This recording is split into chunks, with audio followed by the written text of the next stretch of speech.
नमस्कार प्रेक्षकांनो, स्वागत आहे तुमचं आपल्या चॅनलवर। आजच्या सनई चौघडीच्या भागात जय आणि शर्वरीची भन्नाट नोकझोक, वारकऱ्यांसाठी सुरू असलेली खिचडीची तयारी आणि एक मजेशीर संवाद पाहायला मिळणार आहेत। त्यामुळे हा रिव्ह्यू शेवटपर्यंत नक्की बघा। चला तर मग वेळ वाया न घालवता सुरू करूया आजच्या भागाचा सविस्तर आढावा। आणि आपण बघतो की जय हा खिचडीची तयारी करत असतो आणि तेवढ्यात तिथे डोकं खाजवत आपली शरू येते आणि म्हणते की अरे ए ए शायनर। ती त्याला म्हणते की हे तुला सगळं मॅगी करणे इतकं सोपं वाटतं का? आणि जय तिच्या बोलण्याकडेच बघत असतो।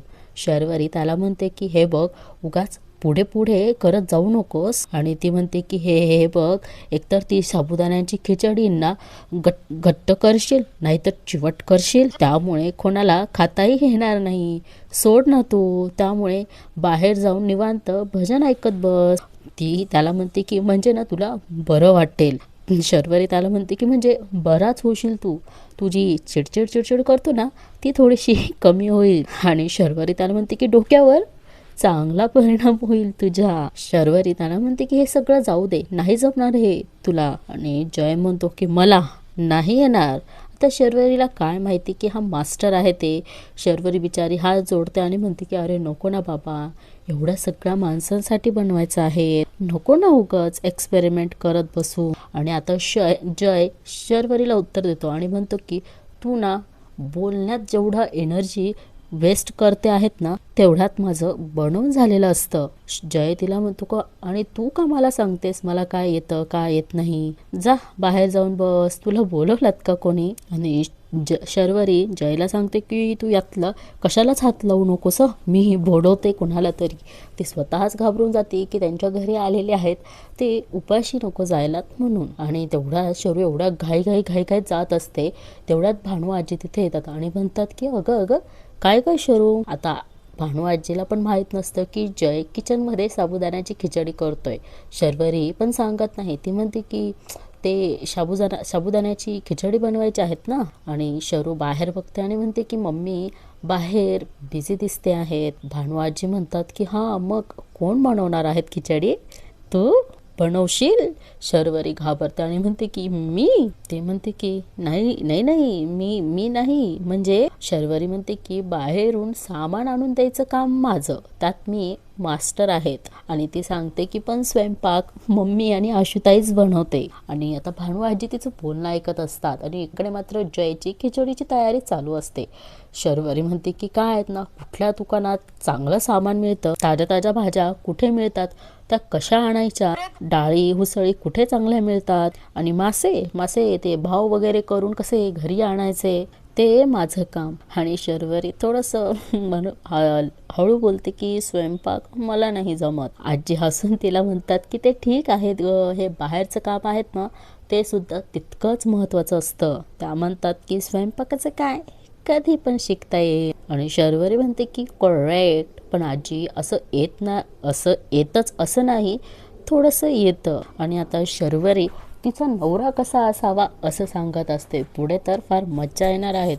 शर्वरी सांगते की भानू आजी मी तर असा नवरा शोधेल त्याला ना स्वयंपाक करता येतो। आणि अचानक आपला कॅमेरा सुद्धा जयकडे झूम झालेला आहे।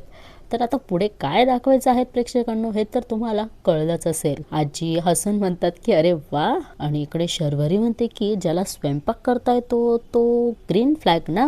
शर्वरी म्हणते की मी शेफशीच लग्न करते, म्हणजे की सगळेच प्रॉब्लेम सॉल्व्ह होतील। आणि पुढे आता भजन दाखवलेलं आहे, आता सगळेजण भजनाचा आनंद देखील घेत आहे। आणि इकडे आता जय मयू आणि अणूला सांगत असतो की जेवढा साबुदाणा आहे त्याचा निम्मा शेंगदाण्याचा कूट। तो म्हणतो की म्हणजे खिचडी एकदम खमंग होते। आणि आता जय सांगतो की सगळ्यात आधी साजूक तूप, त्यानंतर आपण टाकूया थोडेसे जिरे, मग मिरची। आणि अशा प्रकारे जय साबुदाण्याची खिचडी करतो आणि अशी कमाल असा सुगंध आलेला असतो त्यांच्या त्या एक्सप्रेशनवरनं कळतं आहेत, आपल्याला तर काही माहीत नाहीये। आणि बघा खिचडीचा कमाल असा तिथे असावरी आणि गौतम येतात। आणि बघा गौतम म्हणतो की दादा काही हेल्प हवी आहेत का? जय म्हणतो की झाली खिचडी। आणि आता जय अणू आणि मयूला पण म्हणतो की तुम्हालाही जायचंय भजन ऐकायला ना, जा। आणि इकडं तो स्वतः खिचडी बघत असतो. तेवढ्यात त्याला फोन येतो आणि तो म्हणतो की हॅलो. आणि तो म्हणतो की कालची बातमी. हो काय तेच तेच तेच तेच चाललं आहे तुमचं. तेवढ्यात तिथे शर्वरी येते आणि बघा शर्वरी इथे खिचडी झालेली उचकून देखील बघते आणि म्हणते की कमाल. आणि तिकडे मात्र जय फोनवर बोलत असतो की हाच विषय चालू आहेत का तुमचा तिकडे. आणि जय त्यांना सांगतो की ती बातमी पूर्णपणे खोटी आहे. जय म्हणतो की ब्रेकिंग न्यूजच्या नावात वाटेल त्या बातम्या चालवत आहेत तुम्ही. Enough nonsense. तेवढ्यात शर्वरी त्याला म्हणते की ए काय रे एवढी काय चिडचिड करतोयस, थोडा शांत हो. आता जय परत शर्वरीवर रेस होतो आणि म्हणतो की हे सगळं ना तुझ्या मूर्खपणामुळे झालं आहे. शर्वरी म्हणते की माझ्यामुळे.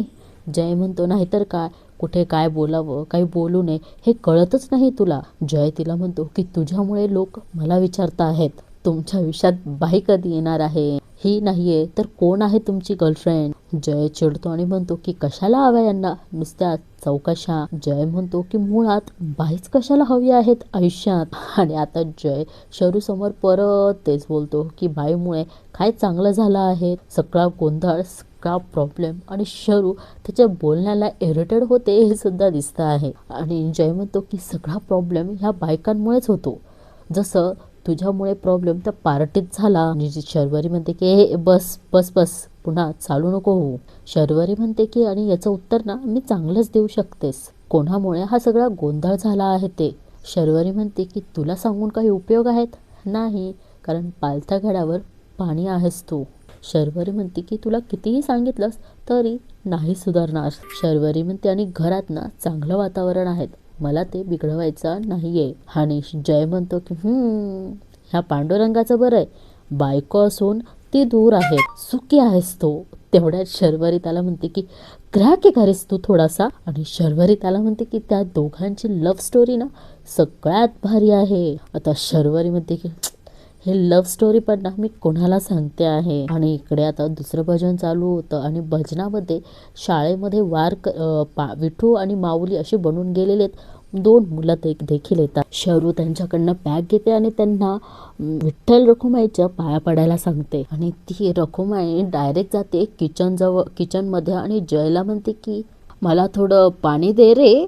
आणि जय तिच्याकडे जरा बघतच असते. ती म्हणते की तुला म्हटलं तर तूच ना, दुसरं कोणी आहे का इथे. आणि ती मुलगी त्याला म्हणते की कधी होणार फराळ. तो म्हणतो की थोडा वेळ लागेल कारण मी एकटाच आहेत ना तिथे. आणि ती पण म्हणते की जास्त तिखट नाही ना केलं, मीठ बघ बरं एकदा. जय म्हणतो की स्वयंपाक मी करते आहेस का तू. आणि ती म्हणते की काय केलंय. जय म्हणतो साबुदाणा खिचडी. आणि मग ती म्हणते की मीठ बघ जरा त्याच्यात. तो म्हणतो की काय मीठ लावलं आहेस तू. आणि हा जय खरंच चाकून बघतो तर मीठ त्याच्यामध्ये कमी असतं. आणि तो तिला म्हणतो की तुला कसं कळलं की मीठ कमी आहे ते. आणि इकडे मात्र शर्वरी म्हणते की चला जगात एक तरी बाई आहे की ती तुला कामाला लावतेस. आणि शर्वरी त्याला म्हणते की चालू दे चल काम कर. आणि जय त्या मुलीला म्हणतो की तुला नाही जायचं का भजनाला, जा ना.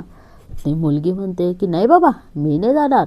बघावं तेवढा सगळे त्या विठूच्या अवतीभोवती रिंग घालून बसलेले असतात, मग कोणीच माझ्याकडे लक्ष देत नाही, म्हणून तर मी इथेच ठीक आहे. तेवढ्यात शरूचे वडील तिथे येतात आणि म्हणतात की काय रखुमाईसारखी बोलते नाही. आणि ते म्हणतात की आपण विठुरायाला सर्वस्व मानतो, पण विठुराया त्याच्या रुक्मिणीला सर्वस्व मानतात, कारण त्याला माहिती आहे की त्याच्या रुक्मिणीशिवाय तो पूर्णच नाहीये. आणि यापुढे आता हे तिघं पण बाहेर येतात आणि शर्वरी भजन म्हणत असते. त्या भजनामध्ये हा जय सुद्धा भारावून गेलेला असतो, अगदी मन आनंदाने तिचं भजन ऐकत असतो. आणि त्या दोघांची देखील नजर देखील होते. आणि आता सगळेजण शर्वरीने गायलेले भजन मन मुराद आनंदाने ऐकत असतात. आणि इथेच प्रेक्षकांनो मालिकेचा एपिसोड संपतो. मात्र शेवटी संपत असताना मात्र जय